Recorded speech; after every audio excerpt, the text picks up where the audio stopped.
Nós vemos já, meditando em Efésios 4, lembra que ele começa o capítulo 4 chamando os cristãos a andar de modo digno da vocação a que foram chamados. Diz que nós temos que preservar a unidade da fé e que nós temos que ouvir aqueles que receberam o ministério da palavra, que foi o objeto da nossa última meditação. Os apóstolos, profetas, evangelistas, pastores e mestres. E depois de falar de tudo isso, agora ele vai dizer algo a respeito do nosso comportamento. Como nós devemos viver diante de tudo que Deus fez por nós. Então, a nossa meditação é para basicamente responder essa pergunta: como devemos viver nesse mundo? Como é que Deus espera que você viva? Se você foi chamado, se você, como lemos em Tito 2, foi agraciado, você recebeu graça, como é que deve ser essa educação espiritual que Deus requer de você? Então o texto que nós vamos ler vai falar disso. Então vamos ler Efésios 4, 17, contando com a graça do Senhor para a exposição da palavra. Diz assim: isto, portanto, digo e no Senhor testifico, que não mais andeis como também andam os gentios, na vaidade dos seus próprios pensamentos, obscurecidos de entendimento, alheios à vida de Deus por causa da ignorância em que vivem, pela dureza do seu coração, os quais, tendo se tornado insensíveis, se entregaram à dissolução para com avidez cometerem toda sorte de impureza. Mas não foi assim que aprendestes a Cristo, se é que de fato tendes ouvido, e nele fostes instruídos, segundo é a verdade em Jesus, no sentido de que, quanto ao trato do passado, vos despojeis do velho homem, que se corrompe segundo as concupiscências do engano, e vos renoveis no espírito do vosso entendimento, e vos revistais do novo homem, criado segundo Deus, em justiça e retidão, procedentes da verdade. Amém. Amém. Então a nossa meditação hoje à noite é para responder essa pergunta: como devemos viver? E nesse parágrafo que lemos, eu quero oferecer a vocês duas respostas, bem óbvias. A primeira resposta está no versículo 17. Isto, portanto, vos digo e no Senhor testifico, que não mais andeis como também andam os gentios. Então como é que nós devemos viver? Primeira resposta: devemos viver de um modo diferente dos gentios. Quem eram os gentios, irmãos? No Novo Testamento, a palavra gentil era empregada para se referir a todo aquele que não era judeu, todo aquele que não pertencia às 12 tribos, todo aquele que não pertencia à nação de Israel. Isso envolvia dezenas de civilizações. Na época do apóstolo Paulo, os Estados Unidos da época era o Império Romano. Então todas as nações que estavam debaixo da tutela do Império Romano eram chamados de gentios, alguns chamados de bárbaros. Algumas vezes o vocabulário bíblico e até o vocabulário antigo chamavam de gregos. Isso é uma coisa interessante, porque embora eles estivessem debaixo da tutela dos romanos, eles eram chamados de gregos porque alguns anos antes da dominação de Roma no mundo antigo, o mundo foi dominado culturalmente falando pelos gregos. Então os gregos impuseram seus comportamentos, seus valores, seus deuses, seu jeito de ser. Então à medida que um imperador muito importante chamado Alexandre o Grande, ele ia conquistando o mundo da época, ele ia impondo a cultura da Grécia. Então quando os romanos chegaram para dominar, o mundo tinha uma cultura já, e essa cultura era muito identificada com os valores da Grécia. E os efésios, os quais Paulo escreveu, eles eram identificados com esse povo. Eles eram identificados com esse povo não judeu. Mas eles creram na palavra. Eles foram convertidos a Cristo, eles foram justificados. E quando Paulo escreve a eles, diz assim: não quero que vocês andem mais como os gentios. A palavra andar aqui significa se portar, agir, modo de ser.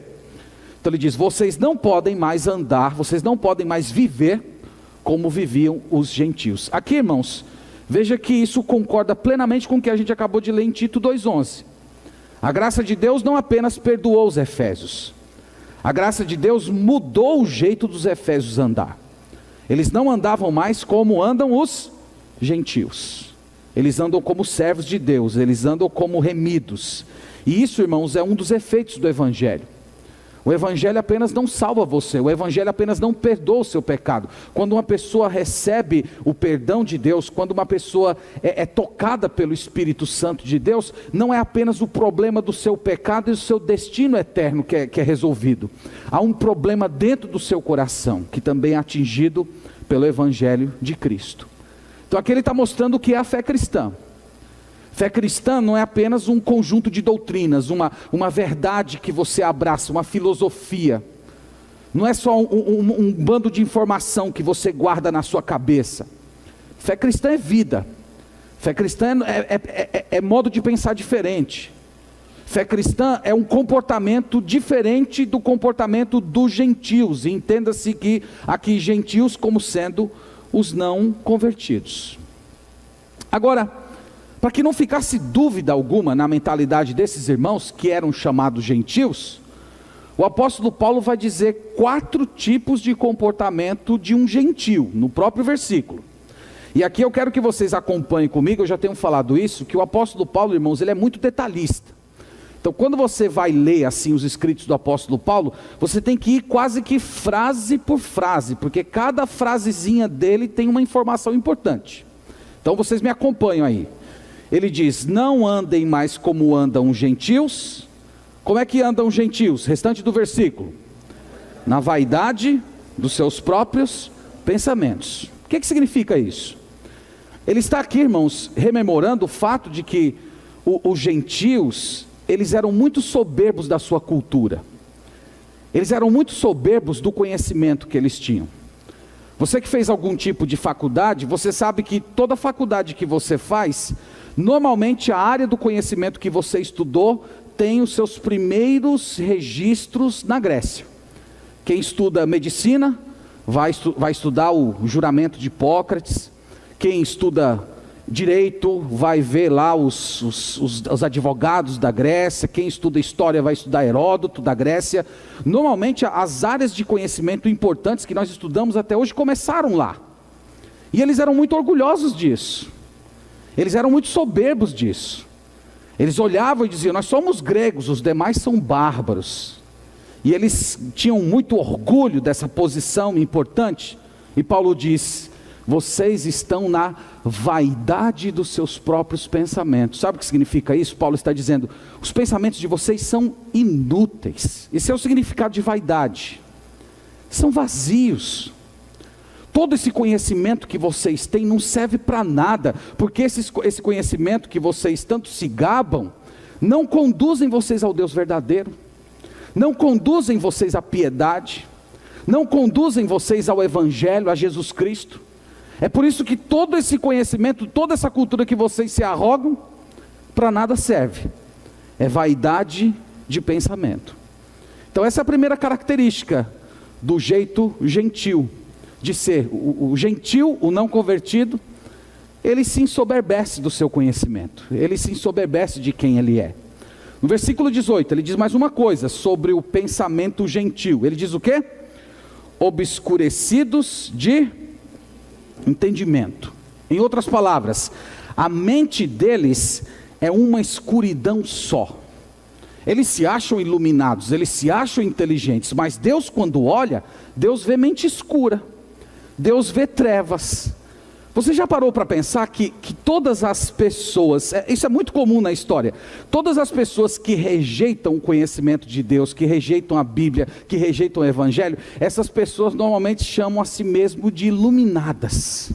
Teve um movimento do século XVIII chamado de iluminismo, que era justamente essa rejeição pelos valores bíblicos, pelos valores do evangelho, e eles diziam que você procurar respostas para o mundo fora da religião, fora da Bíblia, era ser iluminado, era ser inteligente. Religião é coisa de gente medieval, é coisa de gente tapada, é coisa de gente atrasada. Mas olha, irmãos, o que Deus está dizendo.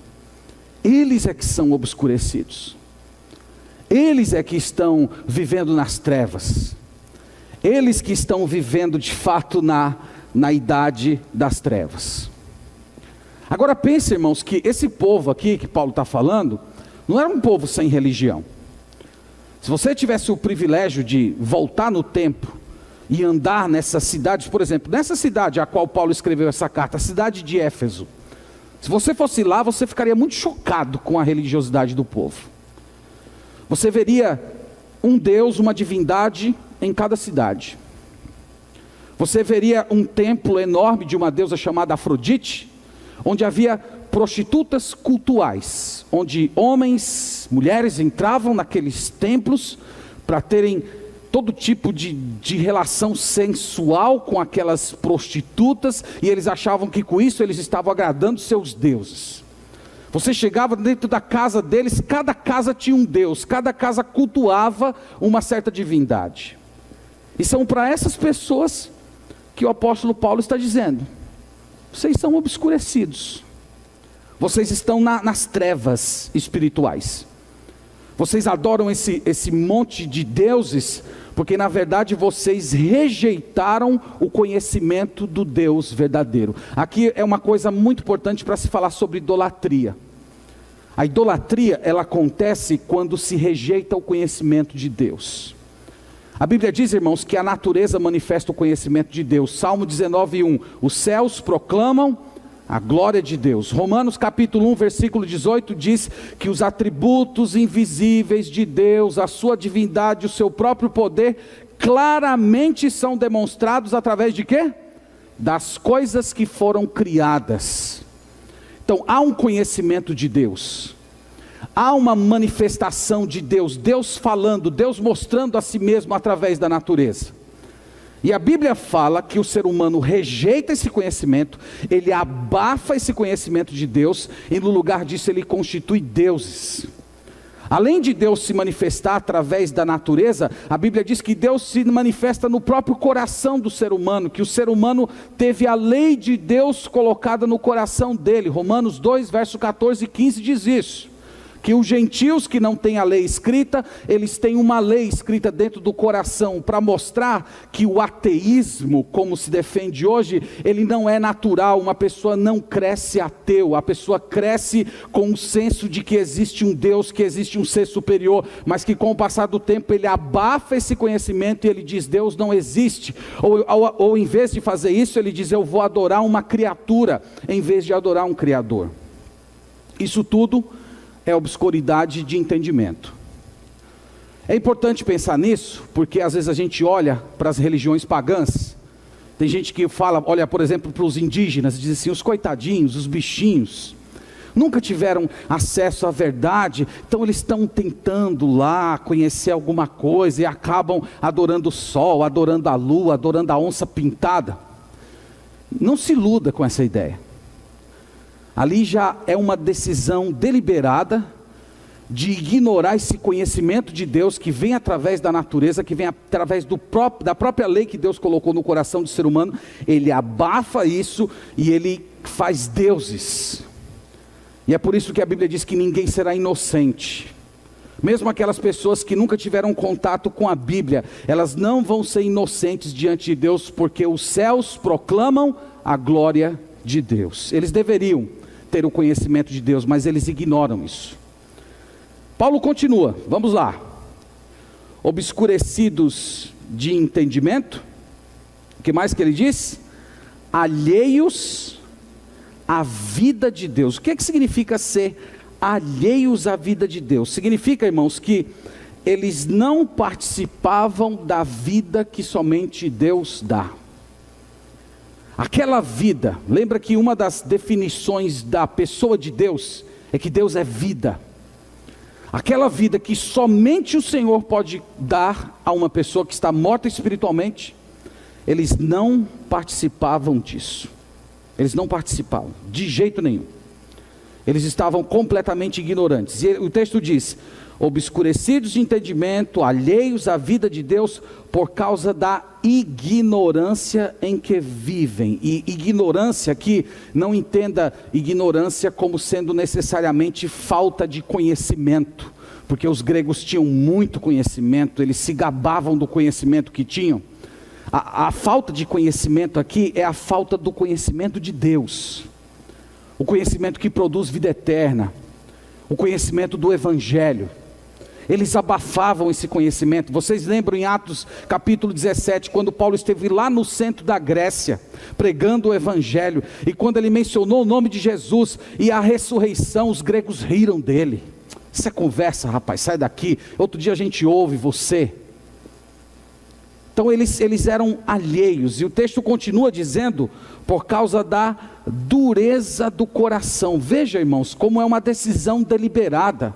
Deus se manifesta, mas eles se endurecem, eles dizem, eu não quero isso. É por isso que eu falei há pouco que o ateísmo é uma decisão deliberada, é a decisão de um coração duro. Onde você vê um ateu, você está vendo uma pessoa de mente obscurecida do ponto de vista espiritual, e uma pessoa que tomou uma decisão deliberada de endurecer-se para a verdade de Deus, ignorar completamente todos os sinais que Deus dá da sua existência através das coisas que foram criadas. Mais um sinal. Verso 19, esse é um sinal mais prático. Ele diz: os quais, falando dos gentios, tendo se tornado insensíveis, se entregaram à dissolução, para com avidez cometerem toda sorte de impureza. Em uma palavra, verso 19, imoralidade. Eles perderam todo o referencial de pudor. E sabe que quando isso acontece? É quando se tira Deus de cena.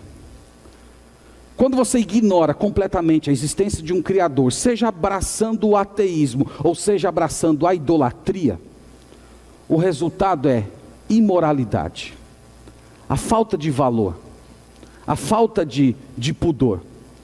O certo e o errado acaba sendo decidido por cada um. Aí entra o que se chama de relativismo. Teve um filósofo ateu, filho de um pastor, um homem chamado Nietzsche, ele disse assim: se Deus não existe, tudo é possível. Se Deus não existe, eu posso fazer o que eu quiser. Se Deus não existe, esse negócio de ser fiel, não matarás, todos esses valores perdem o seu referencial. Então eu quero que você note a sequência aqui, ó. A sequência é bem clara. Eles rejeitam a Deus, e como resultado de terem rejeitado ao Senhor, eles perdem a vergonha na cara. É isso, irmãos, em palavras simples, o que a palavra está dizendo. Uma consciência adormecida. Quando o texto diz assim, com avidez cometeram toda sorte de impureza, essa palavra avidez é a palavra com fome. É a pessoa que se joga mesmo no negócio, sem qualquer tipo de pudor, sem ter medo de disfarçar. Cai em toda sorte de impureza. Você não acha que isso que Paulo está escrevendo é a descrição da nossa sociedade? Uma sociedade que perdeu a vergonha, que perdeu o pudor, em que as pessoas praticam todo tipo de imoralidade e elas não têm vergonha disso. Aliás, elas se gabam disso. De onde vem isso, irmãos? É a rejeição de Deus. Quando você rejeita a pessoa de Deus, você rejeita também os valores de Deus. É por isso que essas pessoas se orgulham da sua imoralidade e até praticam a sua imoralidade com requintes de maldade. A sociedade, irmãos, não mudou, o coração do homem não mudou. Era assim nos dias do apóstolo Paulo. Todo mundo que faz faculdade de história tem um livro que você é obrigado a ler, chamado A Vida dos 12 Césares. Conta a vida dos principais imperadores romanos. Irmãos, é uma coisa terrível. Coisa terrível. O tipo, a intensidade da imoralidade que aqueles homens viviam. É terrível. Dos 10 que são mencionados no livro, 9 deles tinham relações homossexuais. Pagavam fortunas para que viesse pessoas do mundo inteiro, proporcionar para eles um tipo de sensação no relacionamento íntimo que eles não tivessem experimentado ainda. Era assim nos dias do apóstolo Paulo, é assim também nos nossos dias. O ser humano não mudou, e é por isso que ele precisa do mesmo remédio. O Evangelho, Jesus Cristo, a cruz de Cristo, conversão, mudança de vida, é o mesmo remédio que Paulo estava pregando para aquela sociedade imoral, e é o mesmo remédio que nós temos que pregar para a sociedade imoral que vivemos hoje. Portanto, voltando à nossa pergunta, como devemos viver? Resposta: diferente dos gentios. Agora vamos à segunda resposta. Como devemos viver? Verso 20. Mas não foi assim que aprendestes a Cristo. Como é que devemos viver? Devemos viver segundo Cristo, segundo a pessoa de Cristo, segundo o Evangelho de Cristo.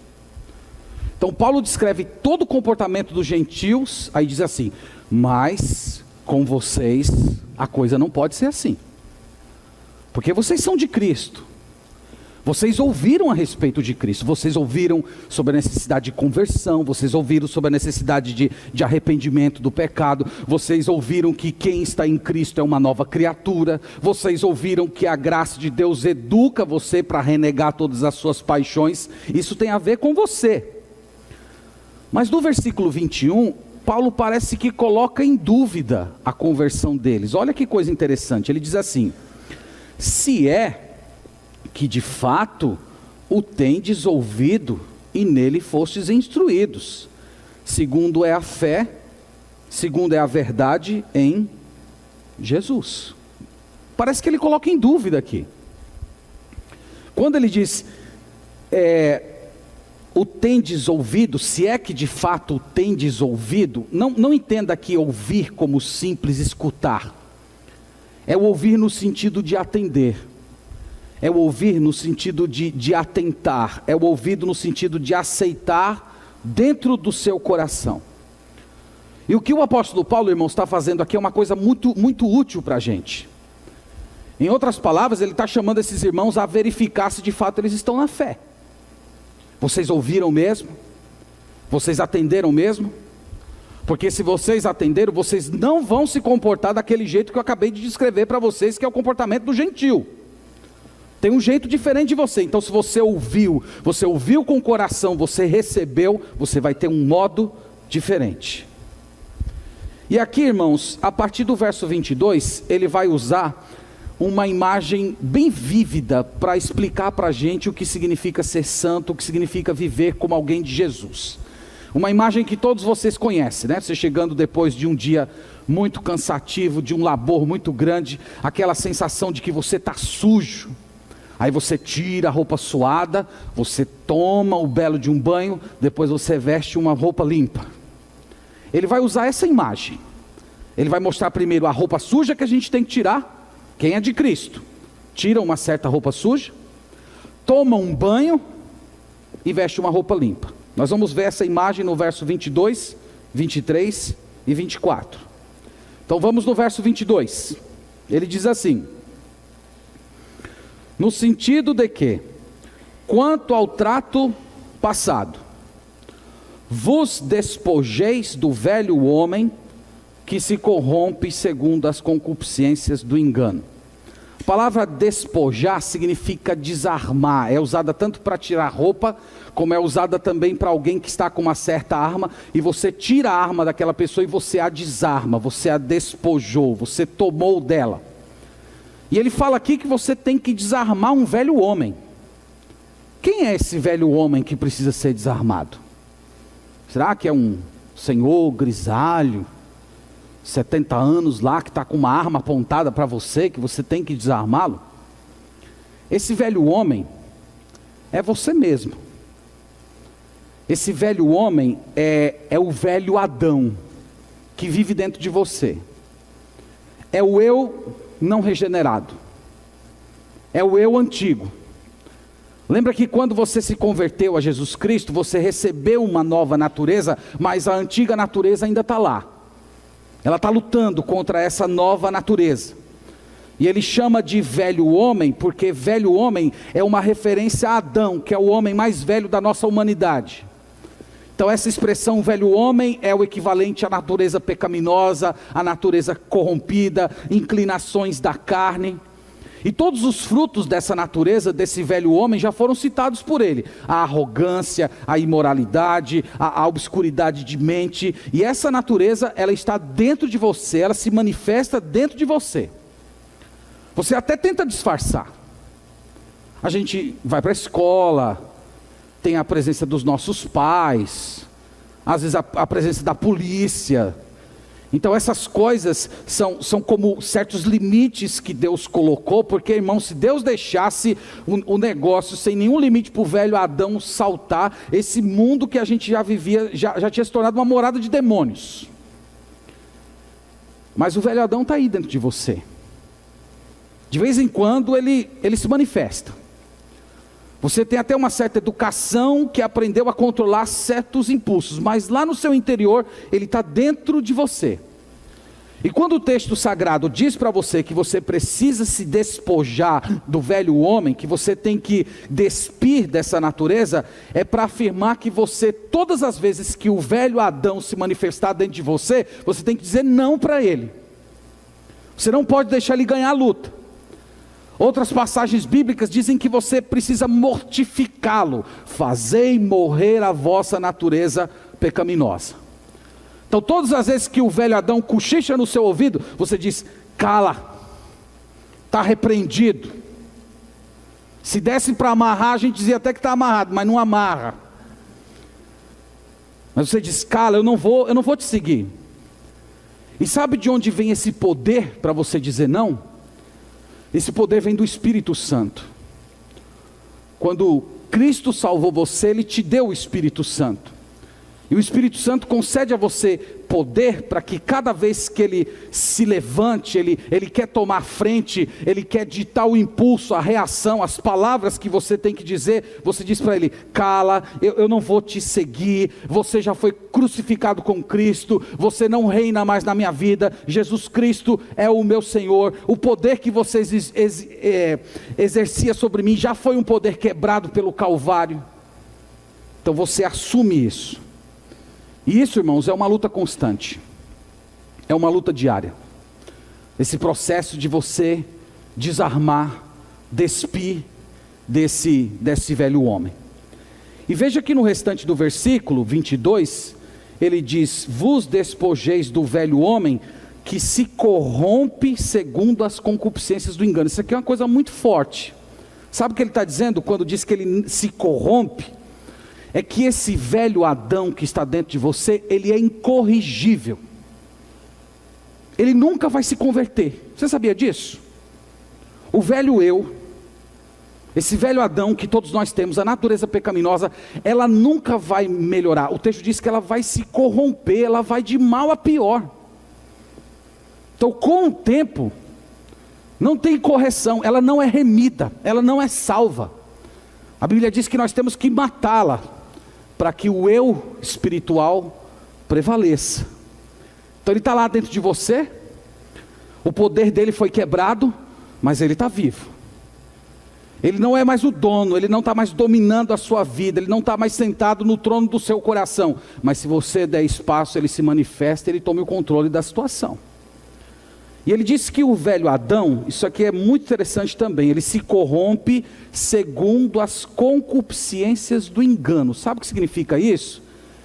O velho Adão engana você a respeito dos seus desejos. Concupiscência é desejo. Então ele sempre está estimulando, instigando você a atender os desejos da sua carne. Ele instiga você. Ele cria justificativas, ele cria motivos. Ah, você não é tão mal assim, tem gente pior do que você. Ah, que isso, Deus é misericordioso, você acha que Deus não vai perdoar esse tipo de coisa? Então Então o velho Adão, irmãos, esse eu, essa natureza pecaminosa, ele procura enganar a gente a respeito dos nossos desejos, que nós podemos seguir a vontade da nossa carne, porque no final vai dar tudo certo. Deus vai dar algum jeito, mas veja aqui o que a Bíblia diz. Ele tem que ser despojado, ele tem que ser enfraquecido. Outras passagens dizem que você tem que matá-lo, você tem que crucificá-lo. Você precisa fazer isso através do Espírito Santo. Você percebe que ele é tão incorrigível, que não é uma doença que você pode aplicar uma medicação e enfaixar. Não tem como você colocar um curativo. Ele tem que morrer. Ele tem que morrer. Você precisa, no poder do Espírito Santo, matar o velho Adão que está querendo tomar conta da sua vida.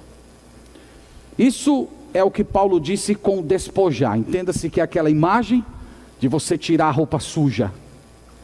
O verso 23 é o banho.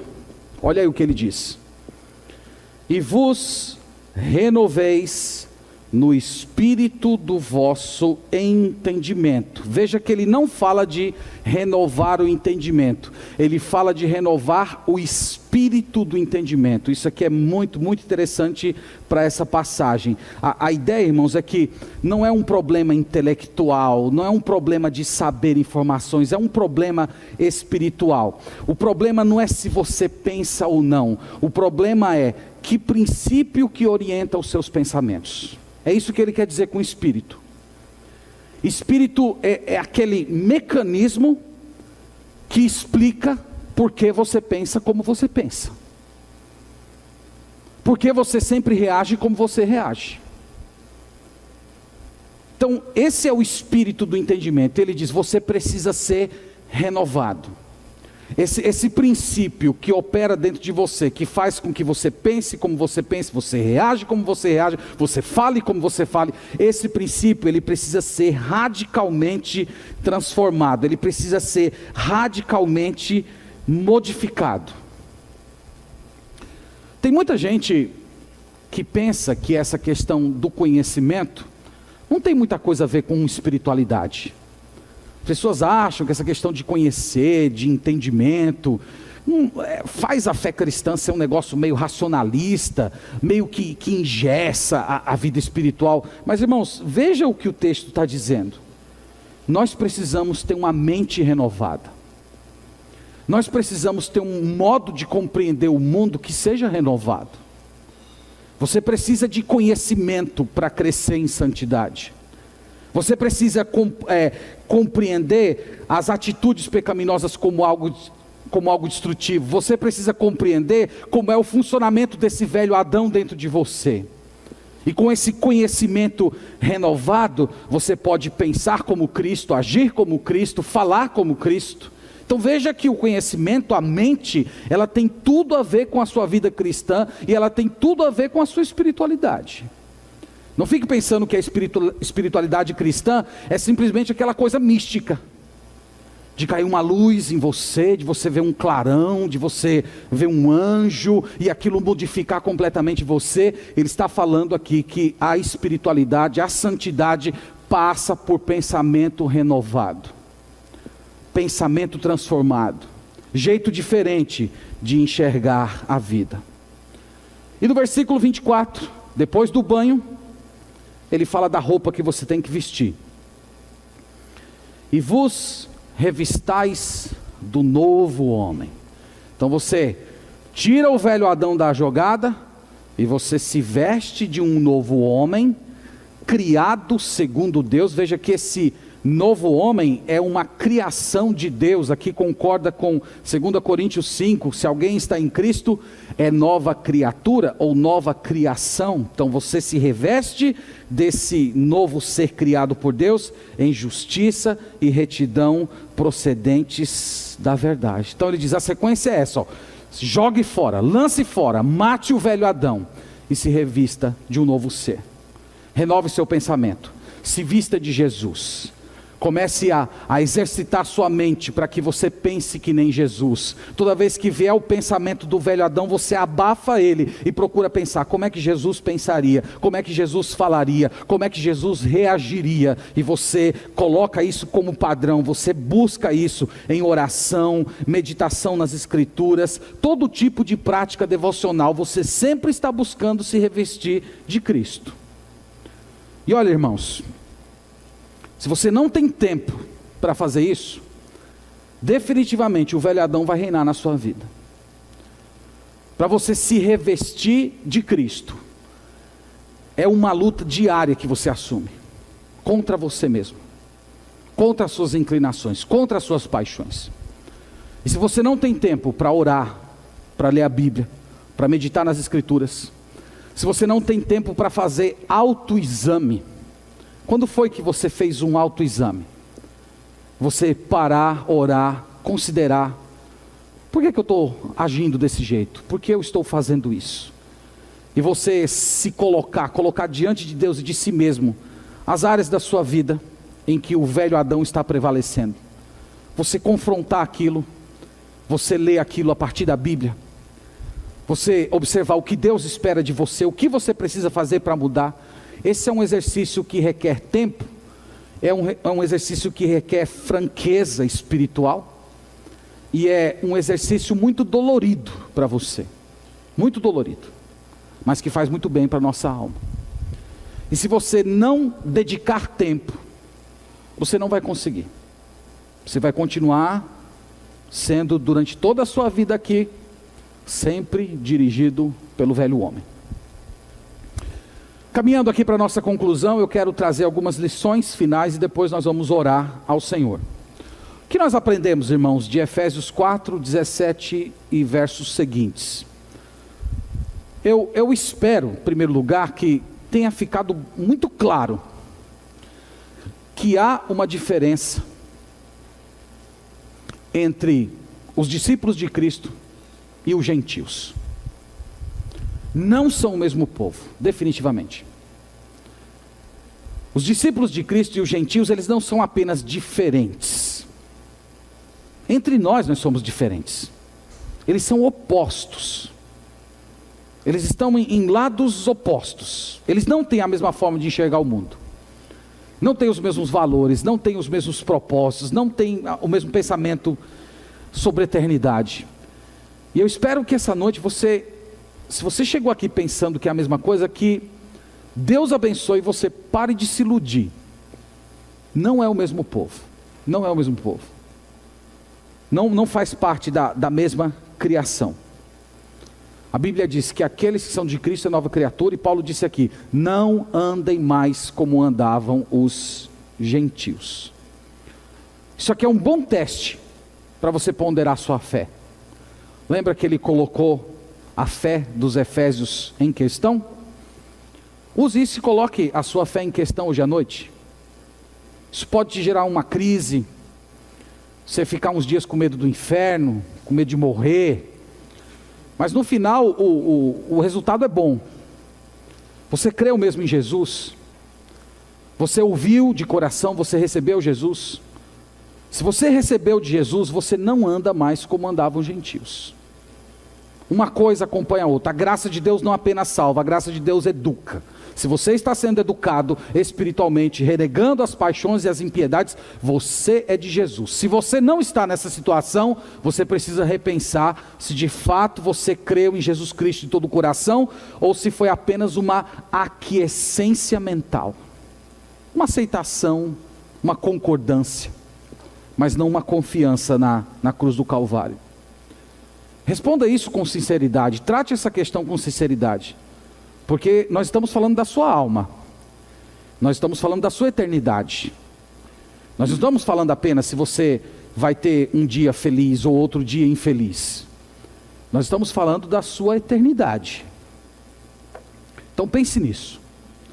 Você está andando como gentios? Ou você anda como filho de Deus? A segunda ideia, já é uma ideia que eu bati bastante essa noite já, e eu não vou me alongar tanto, é que o Evangelho não apenas perdoa os seus pecados, mas te traz uma nova vida, novos valores, novos pensamentos, nova criação. Talvez o ponto a focar é que, quando você recebeu Cristo como seu Senhor e Salvador, Deus não entregou só para você um monte de leis para você cumprir, dizendo: vai aí, me siga, obedeça meus mandamentos. Lembra que junto com a salvação, Deus te deu poder, graça. E esse poder e graça é o que habilita você a dizer não para o velho Adão. Eu estou querendo dizer para você que, se você empreender a luta contra o velho Adão nos seus próprios termos, com a sua própria energia, você vai ser derrotado. Ele é muito mais forte que você. Ele é velho Adão, e todos vocês são novos. Ele é experimentado, conhece você melhor do que você mesmo. Então, se você empreender luta pela santidade, com a sua força, com a sua disciplina, você vai ser vencido. A história cristã, irmãos, está repleto disso. Olha, vários momentos na história cristã, os cristãos pensavam assim: sabe qual é o nosso problema? O nosso problema é que o mundo está muito corrompido. Vamos todo mundo nos retirar, vamos para um mosteiro, só orar, ler a Bíblia e trabalhar na roça, e pronto, comer do que a gente planta. E se a gente passar o dia trabalhando com as mãos e fazendo exercício espiritual, todo mundo vai ser santo. O que aconteceu? Lugares, antros de corrupção, de maldade, de pecado, de idolatria, de imoralidade. Por quê? Porque eles estavam tentando ser santos com a sua própria força. Não comete esse erro. Você precisa do poder do Espírito Santo. Você precisa ser cheio do Espírito Santo. Se o Espírito Santo de Deus preencher o seu coração, você vai vencer. Você vai subjugar. Sabe esse comportamento que você tem, que você diz: nesse ponto aqui eu sou incorrigível, isso aqui não tem condição, eu sou assim mesmo, não tem jeito. Não é verdade. Você tem Cristo, você tem o Espírito Santo, e o Espírito Santo de Deus dá poder para você subjugar o velho Adão que está dentro de você. Então você precisa buscar a Deus, você precisa orar, você precisa clamar, você precisa jejuar, você precisa se humilhar, fazer autoexame, ler as Escrituras, clamar ao Senhor. E aqui é um paradoxo que a gente precisa manter, né? O pessoal que gosta de curtir comigo, segurar as duas coisas. O paradoxo é esse: nós já fomos crucificados com Cristo, mas nós somos chamados a crucificar a nossa carne todos os dias. Esse paradoxo é necessário, viu, para você ter uma espiritualidade sadia. Por um lado, você acredita que o velho Adão já foi crucificado com Cristo. Por outro lado, você diz: eu tenho que crucificar o velho Adão todos os dias. O apóstolo Paulo colocou esse paradoxo quando ele diz assim: o pecado não terá mais domínio sobre vós, porque vocês já foram crucificados com Cristo. Quando Cristo foi crucificado, o seu velho Adão estava lá. Quando Cristo ressuscitou, a sua nova vida também estava lá. Você já recebeu isso, mas você precisa tomar posse disso. Você precisa se apropriar dessa promessa e receber, dizer: Senhor, eu creio que isso é para mim. Eu creio que isso é para a minha vida. Então você precisa se revestir de Deus todos os dias, para que você vença, prevaleça, cresça, tenha santidade. Queria falar também com você que está aqui essa noite e que ainda não se converteu. Eu espero que tenha ficado claro para vocês que só existe dois povos na Bíblia: os que são de Cristo e os gentios. Só tem essas duas categorias. Em outras passagens diz o joio e o trigo, os que entram pela porta estreita, os que entram pela porta larga. Só existem dois povos na Bíblia: aqueles que são de Jesus e aqueles de mente obscurecida. Eu queria lembrar você que o resultado da vida de um gentio é a destruição, é ser banido eternamente da presença de Deus, é inferno, punição.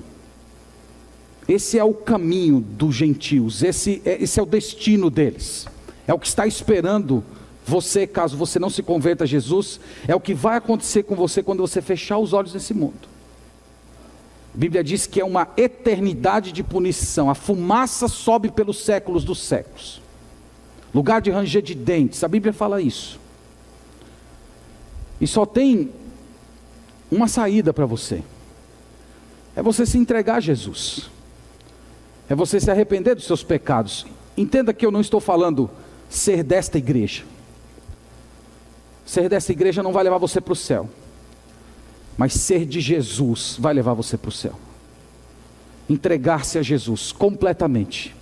Arrependido dos seus pecados. Confessando que você tem vivido uma vida indigna. Confessando que de um modo ou outro você se identifica com essas características dos gentios aqui, mas que você quer uma mente diferente, você quer um coração renovado, você quer ser de Deus, você quer vida transformada. Jesus Cristo está aqui essa noite oferecendo salvação para você. Então aí no seu banco, onde você está, se entregue a Jesus, ore, fale com Ele, peça perdão, se entregue para que você experimente essa nova vida. E eu termino falando com você que já é de Jesus. Irmãos, vamos lembrar, é uma luta diária, mas não se desanime, viu? Algumas vezes pode parecer que o velho Adão vai ganhar. Aliás, em algumas batalhas, ele pode até prevalecer, mas a guerra, é certo que ele já perdeu, porque ele foi crucificado na cruz de Cristo. Portanto, no final de tudo, ele vai ser morto de uma maneira ou de outra. Cristo já triunfou sobre o pecado. Cristo já matou o velho Adão. E é por isso que em comunhão com Deus, você pode experimentar os benefícios do que Cristo fez no Calvário na sua vida hoje. Você experimentar esse poder se renovando no seu coração, na sua vida, tendo uma vida que agrada ao Senhor. Então eu espero que você saia daqui motivado, sabendo que existe um velho Adão, mas ele já foi crucificado, ele já foi vencido por Cristo, ele está lutando aí, mas ele já foi pisoteado pelo Senhor Jesus Cristo, e só mais alguns anos, Jesus Cristo volta, e todo o problema vai ser resolvido. Amém? Você crê nisso? Então que Deus nos abençoe, e que todos nós sejamos revestidos do Senhor Jesus Cristo.